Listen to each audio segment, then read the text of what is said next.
Exam दोबारा करवाने की बात कर रहे हैं, क्या है सर ये पूरा मामला, एक बार बताइए ना, कितना स्टूडेंटों को नुकसान होगा, किनको क्या होगा? देखिए, इसमें बहुत सारी चीजें हैं जिसको अपने को एक साथ देखनी पड़ेगी। सबसे पहला तो पहली बार इस एग्जाम की हिस्ट्री में 67 बच्चे AR1 लेकर आए। आप समझे, 67 बच्चे 720 में से 720 नंबर लेकर आए हैं। जो एम्स दिल्ली की सीट्स हैं वो 46 हैं। तो बहुत सारे बच्चे ऐसे हैं जो 720 में से 720 लाने के बावजूद भारत के बेस्ट गवर्नमेंट मेडिकल कॉलेज में नहीं जा पाएंगे। ये पहला मुद्दा है। अब ये बच्चे इतने 67 बच्चे कैसे लेकर आए? इनमें से कुछ बच्चे ऐसे हैं जिनको इन्होंने टाइम लॉस के अकॉर्डिंग कंपनसेटरी मार्क्स दिए हैं। ये पहली बार भारत में हिस्ट्री में हुआ है नीट के एग्जाम में। आज से पहले कभी भी कंपनसेटरी मार्क्स नहीं बांटे गए।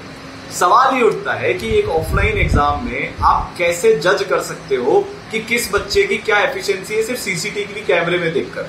आप समझ रहे मेरी बात को? ये इम्पॉसिबल टू जज है जो इन्होंने जज कर लिया और 1563 बच्चों को कॉम्पनसेटरी मार्क्स दे दिए।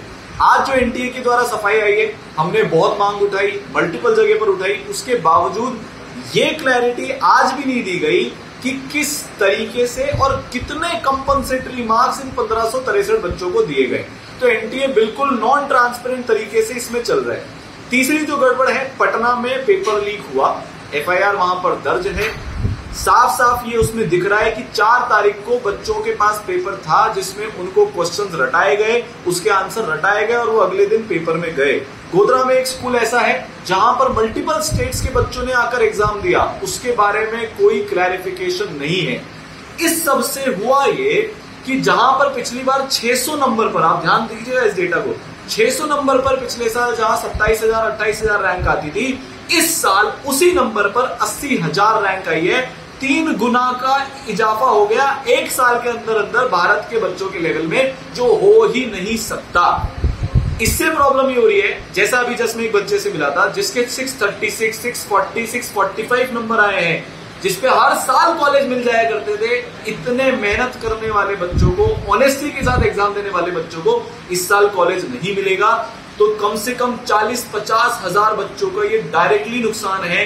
जो हमको मेधावी डॉक्टर्स मिल सकते थे भारत देश को आगे चलकर, अब शायद उसकी जगह वैसे बच्चे जो डिजर्व ही नहीं करते, जो ग्रेस मार्क्स के दम पर वहां पर पहुंच गए, वो बच्चे अब हमको डॉक्टर बनते हुए दिखेंगे।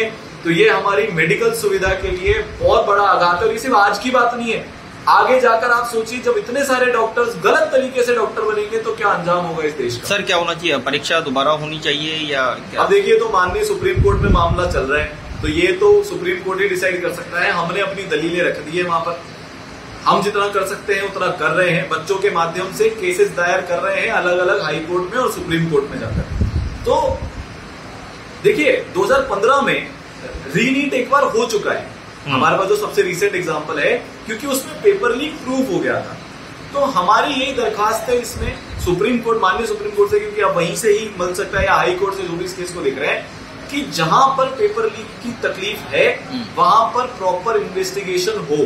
और दूसरा, ये जो ग्रेस मार्क्स पर क्लैरिटी एनटीए नहीं दे रहा है, जिसका सबसे ज्यादा आक्रोश है, आज भारत भर में सबसे ज्यादा आक्रोश बच्चों में इसी चीज का है कि आपने कैसे टाइम के लॉस के चक्कर में बच्चों को नंबर बांट दिए। उसकी हमको डेटा चाहिए। आप डेटा दो ना, आप पब्लिक में जारी करो ना, आप ट्रांसपेरेंट ऑर्गेनाइजेशन हो तो देखिए, इसका सोल्यूशन रीनीट है कि रीइवैल्यूएशन है, ये इस पर डिपेंड करता है कि पहले इन्वेस्टिगेशन में ये पता चले कि एक्चुअली में हुआ क्या है। क्योंकि रीनीट अगर करा लेंगे तो जो बच्चा मेहनत से मार्क्स लेकर आया है, ये उसके लिए गलत हो जाएगा। वो तो यही बोलेगा कि यार मैं तो मेहनत से लेकर आया हूं, मैं दोबारा एग्जाम क्यों दूं। और अगर सिर्फ रीइवैल्यूएशन होता है तो ये उनके साथ धोखा हो जाएगा जो 630, 640 के बावजूद कॉलेज नहीं लेकर आ पा रहे। तो पहले इन्वेस्टिगेशन होगा, कारण पता चलेगा, उसके बाद इसका सोल्यूशन निकलेगा।